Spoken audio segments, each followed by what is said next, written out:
주님께서 여러분과 함께 요한이 전한 거룩한 복음입니다.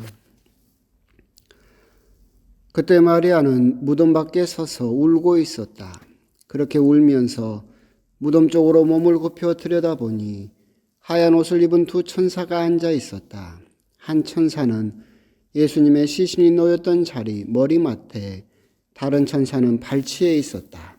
그들이 마리아에게 여인아 왜 우느냐 하고 묻자 마리아가 그들에게 대답하였다.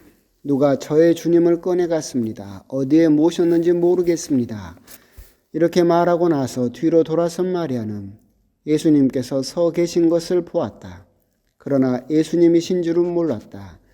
예수님께서 마리아에게 여인아 왜 우느냐 누구를 찾느냐 하고 물으셨다.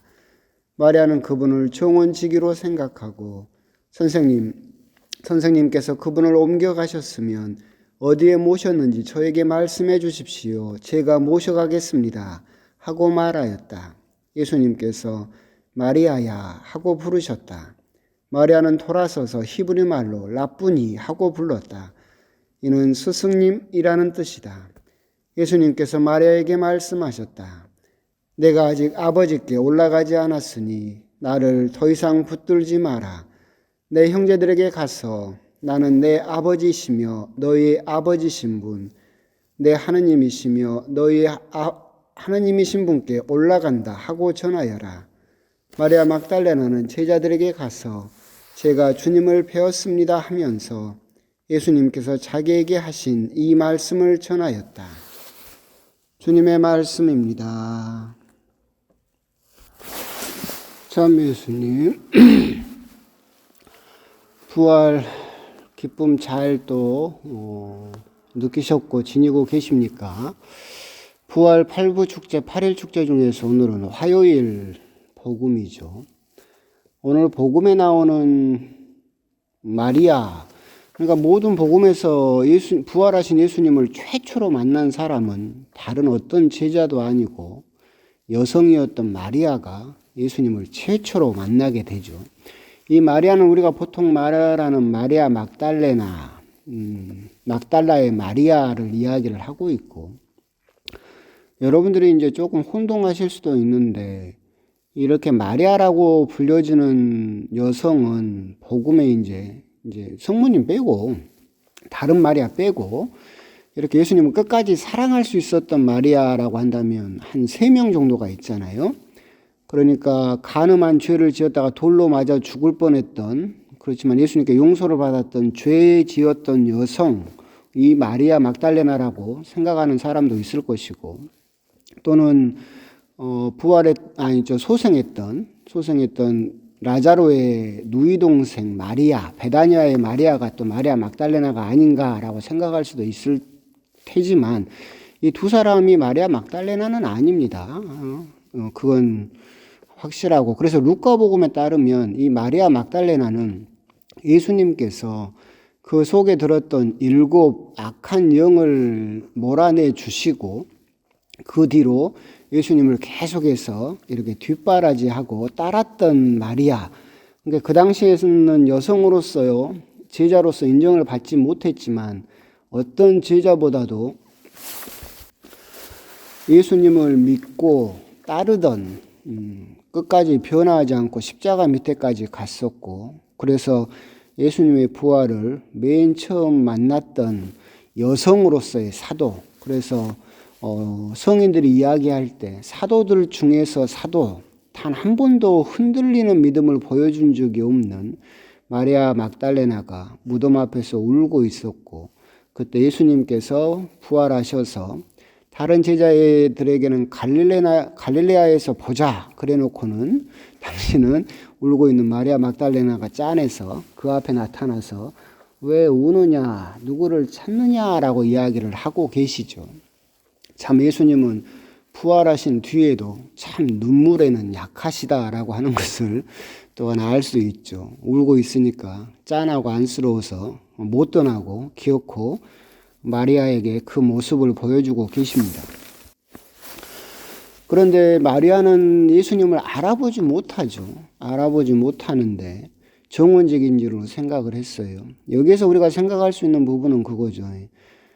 부활이라고 하는 것은 어떻게 보면 전적으로 전과는 다른 모습으로 부활을 한다라고 하는 거죠. 그렇게 마리아 막달레나가 예수님을 사랑했고 그렇게 따랐음에도 불구하고 부활하신 예수님을 알아보지 못했다라고 하는 것은 부활했을 때 우리는 전과는 다른 모습으로 부활하게 된다라고 하는 것입니다. 그런데도 불구하고 마리아야라고 부르자 그때서 마리아는 예수님을 즉각 알아보죠. 이 말은 또 결국은 부활한 그 모습은 옛날과 다르지 않다라고 하는 겁니다. 그러니까 부활이라고 하는 것은 옛날과 같으면서도 옛날과 다른 모습으로 부활하게 된다라고 하는 겁니다. 이걸 사도 바오로가 영적인 몸으로 부활하게 된다라고 표현을 했던 것처럼, 그러니까 부활하게 되면 과거와 같으면서도 과거와 다른 그런 모습으로 부활을 하게 되고, 결국 부활한 사람을 알아보기 위해서는 우리는 또 다른 눈을 필요로 하고 있다라고 하는 거. 결국 과거의 눈, 어떻게 보면 옛날에 사로잡혀 있던 그 눈으로는 새롭게 태어난 사람을 알아보지 못한다. 결국은 우리가 새로운 눈을 뜰 수 있을 때 부활하신 예수님을 또한 알아볼 수 있고, 부활 신앙은 결국 우리들에게 새로운 눈 또한 새로운 시각을 요구하고 있다라고 하는 것도 알 수 있는 그런 복음입니다. 그러면서도 오늘 복음에서는 또 재밌는 부분은 그 부분이죠. 마리아가 예수님을 알아봅니다. 그래서 예수님을 붙잡으려고 하자 예수님께서는 붙들지 마라 라고 하시면서 제자들에게 그 당신 부활의 소식을 알리라고 그러십니다. 그렇게 예수님을 사랑했던 마리아 막달레나에게 나를 붙잡지 마라 라고 하신 이유가 무엇일까? 그리고 또한 나의 부활 소식을 제자들에게 먼저 가서 알려라 라고 하신 이유가 무엇일까 생각을 해보면, 복음을 곰곰이 보고 있으면 마리아 막달레나는 특이한 화법을 쓰고 있죠. 뭐냐면 누가 저의 주님을 꺼내갔습니다 라고 이야기를 하고 있고, 뒷부분에서는 라뿌니라고 부릅니다. 라뿌니는 랍비, 스승님에다가 나의 라는 뜻이 합해진 거예요. 그러니까 그냥 스승님이 아니라 나의 스승님, 나의 주님, 뭐 그런 뜻입니다. 그러니까 마리아 막달레나는 계속해서 예수님을 향해서 어떻게 이야기를 하고 있냐면 나의 주님, 내 스승님이라고 부르고 있습니다. 그러니까 마리아 막달레나의 사랑은 아직까지도 자기 개인의 체험, 개인의 어떤 신앙에 묶여 있는 그런 모습을 보이고 있죠. 그렇기 때문에 예수님께서는 이제 부활 신앙은 어떻게 보면 개인의 체험이나 개인의 신앙, 개인적인 사랑에 머물지 않는다. 그렇게 머물러서는 안 된다. 부활 신앙은 이제 너의 개인적인 사랑이 공동체적으로 확대돼야 된다. 그렇기 때문에 마리아 막달레나에게 붙들지 마라 라고 이야기를 하신 것이 아닐까. 마리아 막달레나는 그저 예수님을 너무나 사랑했기 때문에 예수님을 소유하고 싶었죠. 나의 주님, 라뿌니, 나의 스승님, 내 거, 이렇게 생각을 했겠지만 예수님께서는 마리아에게도 이제 새로운 시각, 새로운 생각을 요구하고 계신다. 나를 정말 사랑한다라고 한다면 그 사랑을 다른 사람들에게 전하고 다른 공동체적으로 사랑할 수 있는 더 큰 사랑을 예수님께서 마리아에게 요구하신 것이 아닐까, 이제 그런 생각이 듭니다. 이런 부분은 결국 우리들에게 생각하게 하는 부분, 정말로 우리가 하느님을 사랑하고 예수님을 사랑하지만 그게 그냥 개인적인 신앙으로 머물러서는 안 된다라고 하는 것을 우리들에게 다시 한번 생각하게 해주는 부분입니다. 그냥 나 혼자 성당 잘 다니고 나 혼자 기도 잘하고 나 혼자 착하게 살면 되지, 그걸 내 가족들에게나 다른 사람들에게 전하고 그렇게 알릴 필요가 있겠는가, 그렇게 생각할 수도 있겠지만 오늘 복음을 통해서 우리가 묵상할 수 있는 부분은 결국 그런 사랑이 또한 그런 믿음이 개인적으로 머물러서 그냥 나의 주님, 나의 스승님, 나의 신앙 이렇게 머물러서는 안 된다. 부활 신앙, 더 성숙한 신앙, 십자가를 거치고 순환을 거친 그 신앙, 단련된 신앙은 공동체를 지향하고 있고, 그리고 다른 사람을 향해서 열려 있으며 다른 사람을 받아들일 수 있는 신앙으로 발전해야 된다. 내 교회만 나와야 구원받는다. 우리 신앙만 옳다라는 편협한 그런 신앙, 여기에서 벗어나야 된다. 우리가 카톨릭이라고 부르는 것도 보편성, 보편되다라고 하는 그 의미를 우리들은 다시 한번 생각을 해볼 필요가 있겠다라고 하는 겁니다. 오늘 복음에서 마리아 막달레나가 저의 주님, 나의 스승님이라고 하면서 계속해서 어떻게 보면 나만의 사랑으로 머물려고 하고 있는 그 마리아 막달레나에게 부활하신 예수님께서는 또 다른 더 큰 시야, 더 큰 시각, 더 넓은 생각을 부활 신앙으로서 요구하시는 그 모습을 봤을 때 우리 역시도 곰곰이 생각을 해볼 필요가 있을 것 같습니다. 나의 신앙, 나만의 것으로 머물러서는 안 될 것이다 라고 하는 겁니다. 엊그제 이제 제가 누구 이렇게 강의를 듣다가 거기에서 그런 말이 있었어요. 그러니까 우리가 듣는 것은 말하기 위해서 듣는 것이고, 우리가 책을 읽는 것은 쓰기 위해서 읽는 것이다. 우리가 무엇을 배우는 것은 누구에게 가르치기 위해서 배우는 것이다.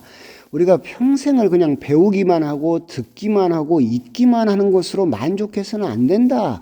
이제 그런 말을 들었을 때 이것은 우리 신앙, 지금 오늘 복음하고도 연결될 수 있지 않을까라는 생각도 듭니다. 그냥 듣기만 하고 읽기만 하고 배우기만 하면서 나만의 신앙, 나만의 믿음으로 만족해서는 안 되고, 여러분들이 이 강론을 듣는 이유도, 여러분들이 성경을 읽는 이유도, 이렇게 어렵게 무엇인가를 배우는 이유도 누군가에게 말하기 위해서, 들려주기 위해서, 누군가를 가르치기 위해서, 그러죠? 그리고 내 신앙을 뭔가를 표현하기 위해서 듣고 있고 배우고 있고 잊고 있다. 이제 그런 부분도 우리가 아울러서 생각을 해볼 필요가 있지 않을까.